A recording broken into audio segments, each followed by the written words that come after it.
BFM Business, BFM Crypto, le club. Sandra Gandois. Bonjour à tous, je suis ravie de vous retrouver pour BFM Crypto, le club. Nouvelle semaine, nouvelle tendance dans le secteur des cryptos. On va en parler en longueur. Les annonces de Donald Trump n'ont pas tardé à faire leur effet avec une dégringolade vertigineuse de Bitcoin, Ethereum, XRP, Dogecoin, tout, la totale. On va en parler dans un instant avec Alexandre Stashchenko, directeur de la stratégie chez Pemium. Bonjour Alexandre, ravi de vous retrouver. Et Lilian Aliaga, cofondateur d'Oak Research, qui est avec nous à distance. Est-ce que la tendance va durer? Est-ce que Donald Trump va assez vite pour le secteur? En attend-il trop? Faut-il raison garder? Oui, va nous dire Alexandre, ça c'est sûr. Bienvenue dans BFM Crypto, le club. C'est maintenant. D'ailleurs, je voudrais commencer par vous, Alexandre. Il faut raison garder. Là, les cours se sont effondrés littéralement depuis vendredi et l'annonce de ces droits de douane sur certains pays de la part des États-Unis. Pour commencer sur une note positive, vous, ça vous effraie pas? Non, pas du tout. Alors, déjà effondré, soyons relatifs, dans un milieu où les cours peuvent, pour le coup, s'effondrer de plusieurs dizaines de pourcents en l'espace de quelques jours parfois. Là, on ne parle pas de ça. Sur Bitcoin, on était à 103 ou 104 000 il y a encore quelques jours. On est tombé à 91. On est tombé à 91. Là, on est déjà, je ne sais plus combien, mais 95. 94 598. Ah, donc, non, il ne s'agit pas d'un effondrement. Il n'y a pas de nouvelles particulièrement sinistres sur le milieu. Et même dans le cas d'un effondrement, la tendance de fond reste la même. Les fondamentaux sont toujours les mêmes. Ils n'ont pas changé depuis 15 ans. Oui. L'adoption progresse, la technologie se renforce. Donc, il n'y a pas de raison particulièrement d'avoir peur. Après, c'est toujours la même chose. Ça veut dire quoi, le secteur crypto? Que des boîtes comme XRP ou que des coins avec aucune proposition de valeur ou des mêmes coins s'effondrent, ça me choque pas plus que ça. Mais moi, c'est pas ce que je suis.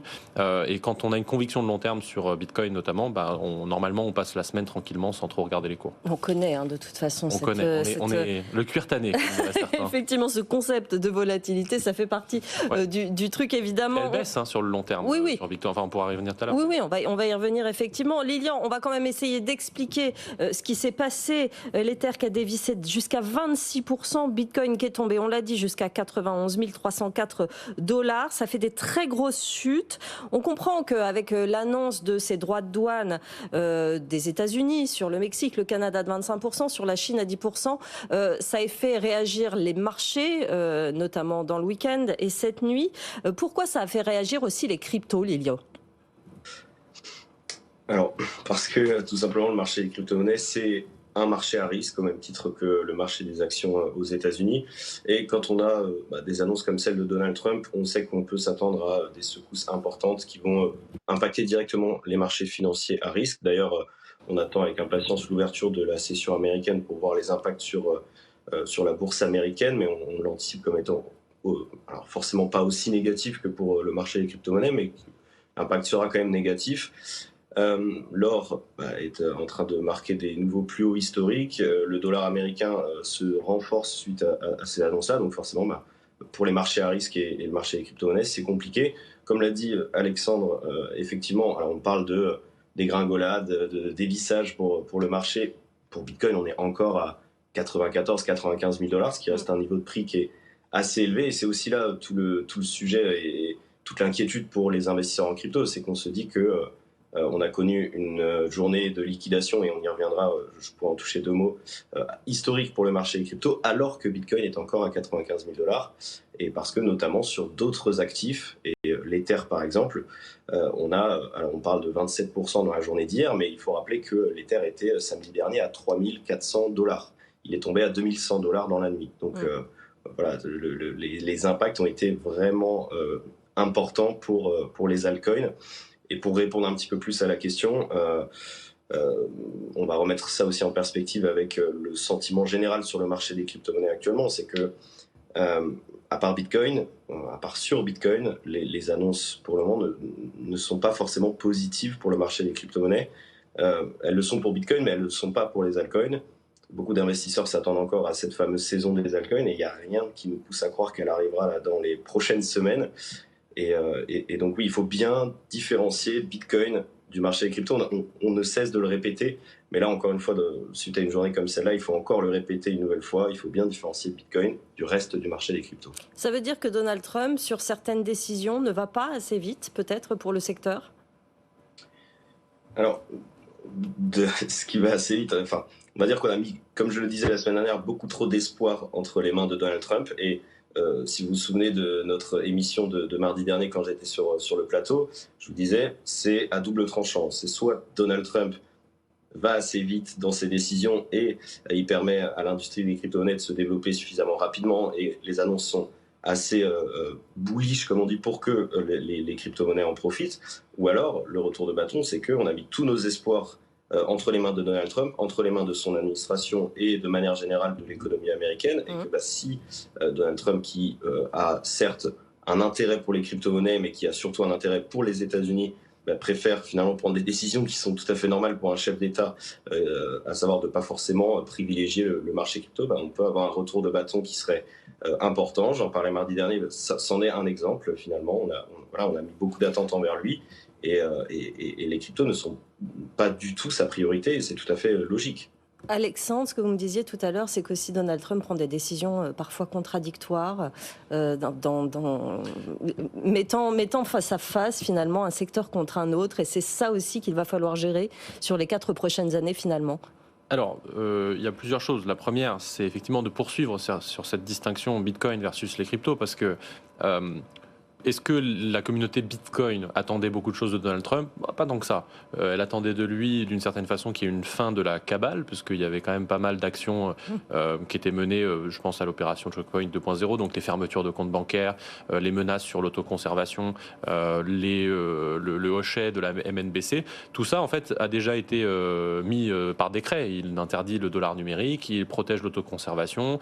Les Bitcoiners n'attendent pas beaucoup plus que ça. Il y a même un débat au sein des Bitcoiners. Tout le monde n'est pas en faveur de la réserve stratégique des bitcoins, parce que c'est pas forcément le rôle de l'État de le faire. Donc même là-dessus, il y a déjà pas un consensus. En revanche, effectivement, dans le reste entre guillemets de la communauté crypto, il y en a, c'est des chefs d'industrie qui ont mis un bon paquet d'argent sur l'élection de Donald Trump. Donc oui, ils attendent retour sur investissement. Ils veulent que les procès avec la SEC prennent fin. Ils veulent l'incorporation de leur coin dans la réserve stratégique, ce qui n'a strictement aucun sens et qui ressemble à du népotisme. Donc tout le monde n'attend pas la même chose. Et je pense qu'effectivement, tous ceux qui ont mis de l'argent un peu en mode industrie pour attendre un retour sur investissement de la part d'un président comme Donald Trump, qui a fait beaucoup de promesses à beaucoup de gens et qui maintenant se retrouve à gérer les conflits entre les promesses, va y avoir des déceptions. Mais Bitcoin en tant que tel, ça n'a pas changé ses fondamentaux. Pour certains Bitcoiners, c'est même plutôt une bonne nouvelle, parce que pour eux, si les États-Unis s'appropriaient trop vite le Bitcoin, ça risquait d'être néfaste pour l'adoption organique, y compris pour les autres pays, ça risquait de participer un peu trop à la concentration. Donc il y a ça. Et puis après, effectivement, la question devient du conflit entre les différents sujets. Moi, je faisais partie de ceux, je ne sais pas si on se souvient avant l'investiture, mais je disais, je ne pense pas qu'il va parler de Bitcoin pendant son investiture. Revenons les pieds sur terre. Il ne l'a pas prononcé une seule fois pendant son discours. Il a été élu sur l'immigration, sur la santé, sur les débats de société, sur l'économie, sur l'inflation. Le Bitcoin et les crypto-monnaies, ça faisait partie de ces annonces dont j'avais déjà dénoncé qu'il ça se voyait dans sa conférence. Il disait oui, amusez-vous avec vos gadgets. Donc ça se voit que c'était un petit peu clientéliste. Donc maintenant, il revient, il est au pouvoir. Il n'a plus besoin de son clientéliste. Il va faire les choses pour lesquelles il a été élu en priorité, quitte à faire de la démagogie, un peu comme tout le monde. Mais les Bitcoins et les cryptos passent ensuite derrière. Et là où il y a une contradiction, je terminerai là-dessus, c'est que on a vu que pendant la campagne et d'ailleurs pendant les premiers jours, il y a eu tout ce débat sur cette réserve stratégique. Finalement, est-ce que j'aime bien Bitcoin ? Il est allé à la conférence dire ne vendez jamais vos Bitcoins, c'est super le Bitcoin, etc. Mais la proposition de valeur de Bitcoin, ça reste quand même d'être un concurrent au dollar, in fine, pas forcément tout de suite, mais d'être un concurrent au dollar, d'être un étalon de commerce international, etc., etc. Et on voit qu'à peine 10 jours après être élu, il met des barrières commerciales partout.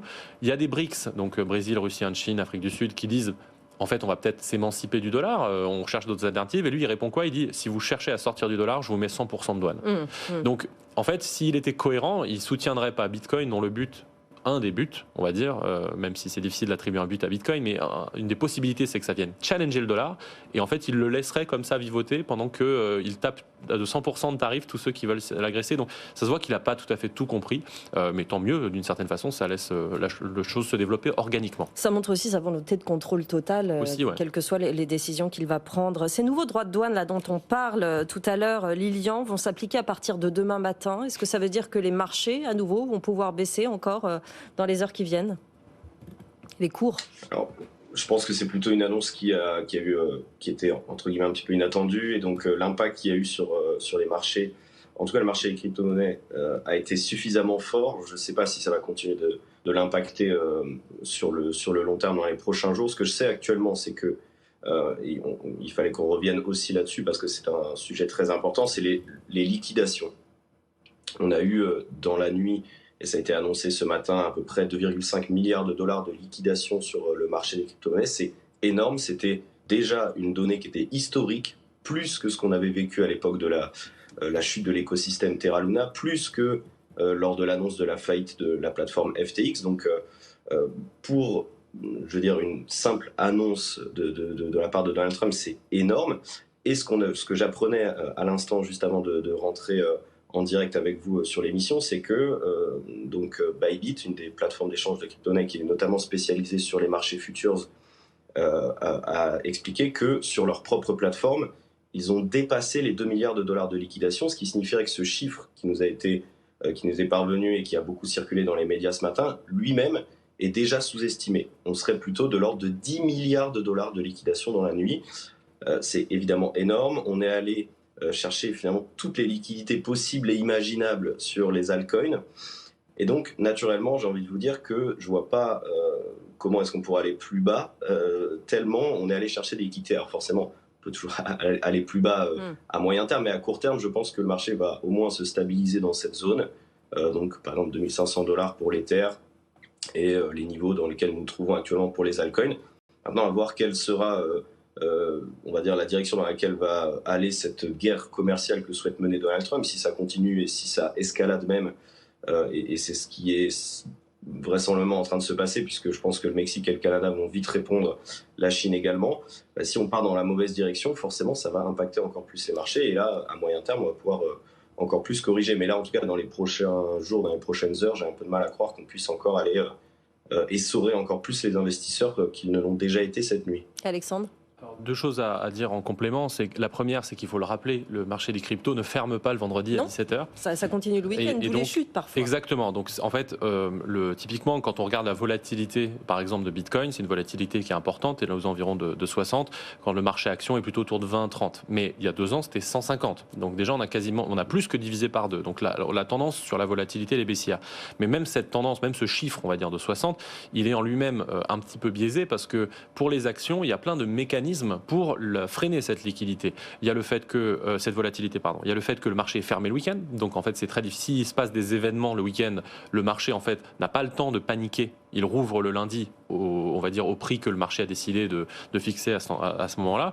Mais aussi, ça veut dire qu'il n'y a pas tous les mécanismes comme pour les actions. Par exemple, s'il y a une action qui devient trop volatile, il y a une suspension de cotation. Oui, c'est vrai.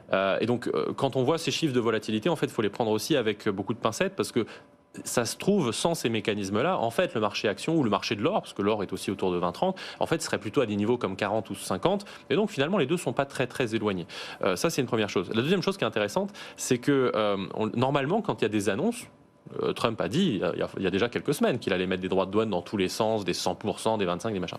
Normalement, quand il y a des annonces, le marché price. Il dit, OK, il a dit ça, donc j'ajuste mon évaluation de long terme. S'il fait ça, il va se passer ça, donc le prix baisse. Au moins, chacun se positionne. Là, ce qu'on voit, c'est que, en fait, ce qui s'est passé ce week-end, c'est juste qu'il a fait ce qu'il a dit.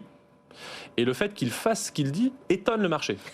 C'est ça qui est intéressant, je trouve, parce que du coup, ça donne une idée de la crédibilité de sa parole qui est très faible, en fait. C'est-à-dire que quand il dit quelque chose, le marché s'en fout tant que c'est pas concret et que ça n'a pas été signé dans la loi. Parce qu'en fait, il dit tellement de trucs qu'il y en a 3 sur 4 qui passent à la trappe que maintenant, il peut dire oui, 100% de tarifs, ce machin. En fait, les gens vont dire ok, calmons-nous, il a déjà dit 100% la semaine dernière. C'est un peu l'histoire de l'homme qui criait au loup, quoi. Il ne faut pas qu'il utilise trop cette stratégie, parce qu'au bout d'un moment, les gens le croiront plus du tout, quoi. Oui, ça veut dire que le marché sait lire le Trump, presque. C'est en tout cas ne pas surréagir à des annonces d'un personnage erratique, ce qui n'était pas le cas en 2016. En 2016, tout le monde était surpris par sa stratégie du deal, qui est en fait d'y aller en rouleau compresseur, en annonçant des trucs, et ensuite, là, les gens sont plus habitués au personnage et donc ne surréagissent pas dès qu'il dit quelque chose. Est-ce que le cours du Bitcoin a été plus protégé, à moins dévissé que l'Ethereum par exemple, parce qu'il y a la réserve stratégique et que le Bitcoin fera partie de cette réserve stratégique si elle est créée, d'après vous, Alexandre ? Je pense pas, déjà parce que cette réserve aujourd'hui, en fait, chaque jour qui passe sent de moins en moins bon, parce qu'on passait d'une réserve stratégique de Bitcoin, ce qui fait sens si jamais on le considère comme une marchandise, une commodity qui peut être stratégique pour le commerce commerce international, etc. Même si, encore une fois, je l'ai dit, il n'y a pas consensus chez les bitcoiners, mais en tout cas, ça peut se justifier. Si on passe à une réserve crypto dans laquelle il y a du XRP, de l'Ether, machin, là, pour le coup, ça se transforme en népotisme parce que derrière ces coins, en règle générale, soit il y a une entreprise, il y a une fondation, il y a des amis, donc là, on peut ouvrir sur quelque chose qui ressemble à rien et qui donc potentiellement, à moyen terme, ne va pas se comporter aussi bien que si ça avait été juste du Bitcoin sur le long terme. Deuxièmement, c'est que je ne pense pas que cette annonce particulière, qui aujourd'hui n'en est pas une, encore une fois, je viens de le dire, il a dit beaucoup de trucs, donc le marché ne l'a pas encore pricé. La plupart des gens pensent qu'il a dit ça dans sa campagne, que c'était clientéliste et qu'il ne le fera jamais. Bon, ça reste possible aujourd'hui qu'il ne le fasse jamais. Pour l'instant, la seule chose qu'il a dit, c'est je mets en place un comité qui va évaluer la possibilité de... Bon, on verra. Donc je ne pense pas que c'est cette information en particulier qui fait que Bitcoin descend moins. Ce qui fait que Bitcoin descend moins, Lilian l'a dit, c'est que ce n'est pas une crypto. Oui. C'est un truc différent qui est plus liquide, qui est plus gros, le marché est plus fiable et qui n'a pas la même ambition, on va dire. Donc c'est pas la même chose. Lilian, vous voulez ajouter quelque chose ? Alors, Alexandre a parfaitement expliqué à la fin. En fait, ce que j'aurais ajouté à titre personnel, c'est que donc encore une fois, Bitcoin, le reste des cryptos, la thèse d'investissement de Bitcoin, c'est que justement, ça peut être un étalon mondial de mesure de la valeur, une valeur refuge, etc. Ce qui serait assez logique dans le cadre d'une réserve nationale stratégique en Bitcoin. Pour le reste, je suis tout à fait d'accord avec Alexandre, avoir une réserve stratégique en crypto-monnaie, ça n'a aucun sens. Mais pour moi, chaque jour qui passe, chaque nouvelle annonce, et notamment depuis qu'on a Donald Trump qui est arrivé au pouvoir aux États-Unis, et pas pour les raisons qu'on pense, chaque nouvelle annonce renforce la thèse d'investissement de Bitcoin. Pour les autres crypto-monnaies, c'est pas la même chose. On est sur une industrie qui se développe autour de la technologie de la blockchain. Je ne dis pas que, à titre personnel, je suis convaincu que dans certains secteurs, la technologie de la blockchain aura un impact et que certains actifs numériques auront un intérêt. Maintenant, on est sur un secteur qui a des dizaines de milliers de crypto-monnaies qui sont en circulation. Pour la majorité d'entre elles, elles sont bien surévaluées. Et donc, effectivement, quand on a ce genre d'annonce-là, on retourne à un état où il y a énormément de spéculation, où les investisseurs ont peur parce qu'ils n'ont pas confiance dans le long terme dans les crypto-monnaies qu'ils détiennent, parce qu'ils les détiennent tout simplement pour cet aspect spéculatif, parce qu'on s'attend à ce qu'il y ait une potentielle saison des altcoins dans laquelle tous ces altcoins vont surperformer Bitcoin, parce que c'était arrivé en 2017, c'était arrivé en 2021, et pourquoi est-ce que ça n'arriverait pas en 2025 ? Eh bien, c'est aussi un peu là, voilà, le risque, c'est qu'ils ne sont pas tant convaincus que ça, que cette saison des altcoins peut arriver. Et voilà, la seule conviction qu'on a dans ce qu'on appelle aujourd'hui le marché des crypto-monnaies avec Bitcoin et les altcoins, eh bien, elle est simplement sur Bitcoin. Elle est que la thèse d'investissement sur Bitcoin, elle n'a pas bougé, elle continue de se renforcer tous les jours et que c'est le seul actif dans lequel les investisseurs ont vraiment confiance. C'est pour ça que Bitcoin, à mon sens, ne corrige pas plus que ça. Ça va redonner peut-être de l'espoir à ceux qui se disaient, en Europe par exemple, qui n'étaient pas encore entrés dans Bitcoin. 100 000, j'y vais pas, de toute façon, il faut que ça redescende en dessous. Là, ça va redonner un souffle, Alexandre, pour les investisseurs ? Pour ceux qui se comportent comme des traders, oui, parce que c'est un point d'entrée.